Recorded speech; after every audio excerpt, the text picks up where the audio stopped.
Senior صحافی اور تجزیہ کار جاوید چودھری کے مطابق لطیف چودھری مشرقی پنجاب کی تحصیل بٹالہ میں پیدا ہوئے۔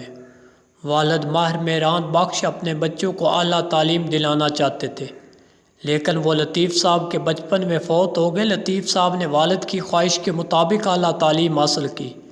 یہ 1930 میں مکینیکل انجینئر بنے۔ انہوں نے 2 کمروں میں اپنی ایک مل لگائی۔ یہ صابن بناتے تھے۔ ان کے چھوٹے بھائی محمد صدیق چودھری بھی ان کے ساتھ تھے۔ صدیق صاحب نے بعد ازاں نیوی جوائن کی اور یہ قیام پاکستان کے بعد 1953 سے 1959 تک پاکستان نیوی کے پہلے مسلمان اور مقامی کمانڈر ان چیف رہے۔ لطیف اور صدیق دونوں نے دن رات کام کیا۔ ان کی فیکٹری چل پڑی۔ یہ ہندو اکثریتی علاقے میں مسلمانوں کی پہلی انڈسٹری تھی۔ یہ صابن فیکٹری کے بعد لوہے کے کاروبار میں داخل ہوئے۔ یہ علاقے میں چھا گئے۔ پاکستان بنا تو ان کے پاس 2 آپشن تھے، یہ اپنے کاروبار کے ساتھ ہندوستان میں رہ جاتے یا کاروبار کی قربانی دے کر پاکستان آ جاتے۔ سی ایم لطیف نے دوسرا آپشن پسند کیا۔ یہ بٹالہ سے لاہور آ گئے۔ آزادی نے سی ایم لطیف کا سب کچھ لے لیا۔ یہ بٹالہ سے خالی ہاتھ نکلے اور خالی ہاتھ لاہور پہنچے۔ سی ایم لطیف بہرحال پاکستان آئے اور 1947 میں نئے سرے سے کاروبار شروع کیا۔ انہوں نے لاہور میں بٹالہ انجینئرنگ کمپنی کے نام سے ادارہ بنایا۔ یہ ادارہ آنے والے دنوں میں بیکو کے نام سے مشہور ہوا۔ بیکو نے پاکستان میں صنعت کاری کی بنیاد رکھی۔ ملک کے نئے صنعت کاروں میں میاں نواز شریف اور میاں شہباز شریف کے والد میاں شریف بھی شامل تھے۔ میاں شریف 7 بھائی تھے۔ یہ لوگ امرتسر کے مضافات میں ایک چھوٹے سے گاؤں جاتی عمرہ کے رہنے والے تھے۔ میاں شریف کے والد میاں رمضان حکیم تھے۔ یہ سکھوں کے گاؤں میں اکیلا مسلمان گھرانہ تھا۔ میاں برکت خاندان کے سب سے بڑے بیٹے تھے۔ یہ میاں رمضان کی پہلی بیگم کی اولاد تھے۔ یہ بیگم فوت ہو گئی۔ میاں رمضان نے دوسری شادی کی۔ دوسری بیگم سے 6 بیٹے اور 1 بیٹی پیدا ہوئی۔ میاں برکت اور میاں شفیع سے گھر کی غربت دیکھی نہ گئی۔ یہ دونوں جاتی عمرہ سے نکلے، لاہور آئے۔ ریلوے روڈ پر لوہے کی ایک بھٹی پر نوکری کر لی۔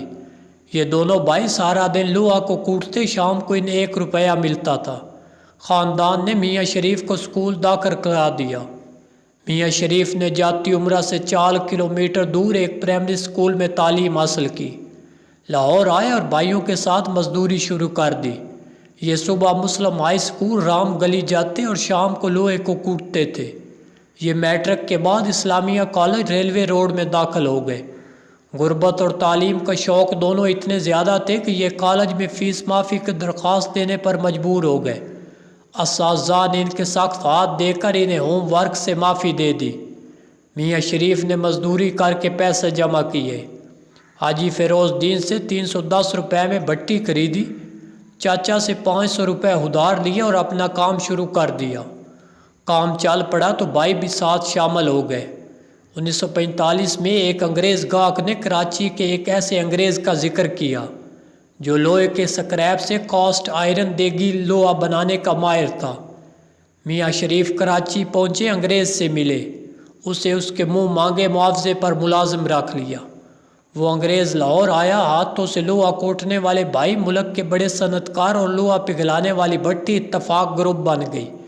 1960 تک لوہے کے کاروبار میں 2 بڑے گروپ تھے، بیکو اور اتفاق۔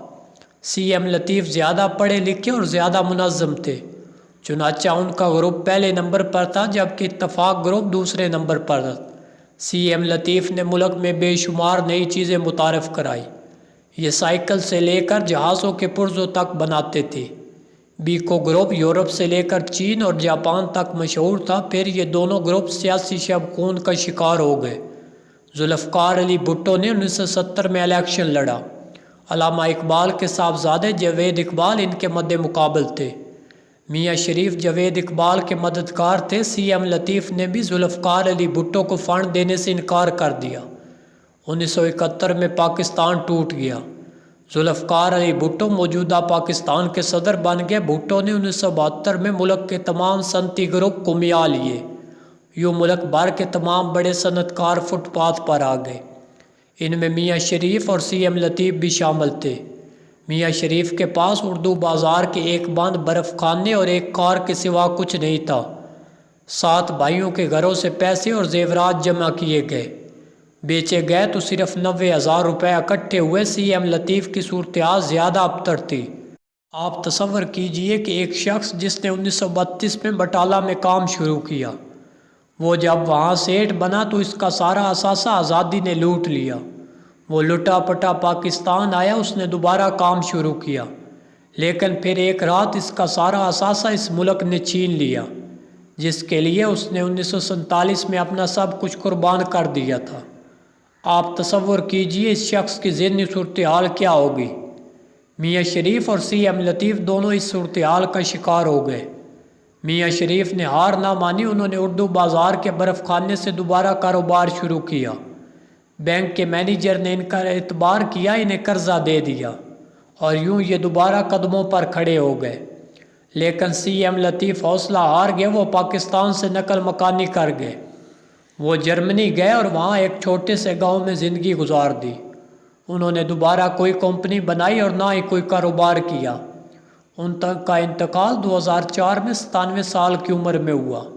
جنرل ضیاء الحق نے 1977 میں انہیں بیکو واپس لینے کی درخواست کی، لیکن سی ایم لطیف نے معذرت کر لی۔ 1972 میں جب بھٹو نے سی ایم لطیف سے بیکو چھینی تھی، اس وقت اس فیکٹری میں 6,000 ملازمین تھے۔ یہ اربوں روپے لگا کر سالانہ کاروبار کرتے تھے، لیکن یہ فیکٹری بعد ازاں زوال کا قبرستان بن گئی۔ حکومت نے اس کا نام بیکو سے پیکو کر دیا۔ پیکو نے 1998 تک 761 ارب روپے کا نقصان کیا۔ بیکو کا ہیڈ آفس بادامی باغ میں تھا۔ یہ علاقہ کبھی پاکستان کا صنعت کا لالہ زار ہوتا تھا۔ دنیا بھر سے آنے والے سربراہان مملکت کو پاکستان کی ترقی دکھانے کے لیے خصوصی طور پر بادامی باغ لایا جاتا، لیکن حکومت کی ایک غلط پالیسی اور ہماری سماجی نفسیات میں موجود حسد اور خودکشی کے جذبے نے اس لالہ زار کو صنعت کا قبرستان بنا دیا، اور لوگ نہ صرف بیکو کی اینٹیں تک اکھاڑ کر لے گئے بلکہ انہوں نے بنیادوں اور چھتوں کا سریہ تک نکال کر بیچ دیا۔ یوں پاکستان کا سب سے بڑا وزنی صنعت کار، ملک کی وہ صنعت جس نے جاپان اور چین کو صنعت کاری کا درس دیا، وہ تاریخ کا سیاہ باب بن گئی۔ آج حالت یہ ہے، وہ لوگ جن کے لیڈر پاکستان کے سے صنعت کاری کے نقشے حاصل کرتے تھے، وہ لوگ سی ایم لطیف کے ملک کو بلڈوز لے کر ٹریکٹر اور ٹوٹری سے لے کر ہتھوڑی تک بیچتے ہیں، اور سی ایم لطیف کی یہ قوم سارا سامان خرید کر پاک چین دوستی زندہ باد کے نعرے لگاتی ہے۔ سینئر صحافیوں جاوید چودھری، زیرو پوائنٹ، حامد میر، سلیم صافی، رؤف کلاسرا اور نصرت جاوید کے کالمز سننے کے لیے ہمارے چینل کو سبسکرائب کریں اور بیل آئیکن کو پریس کر دیں تاکہ ہر نئے آنے والے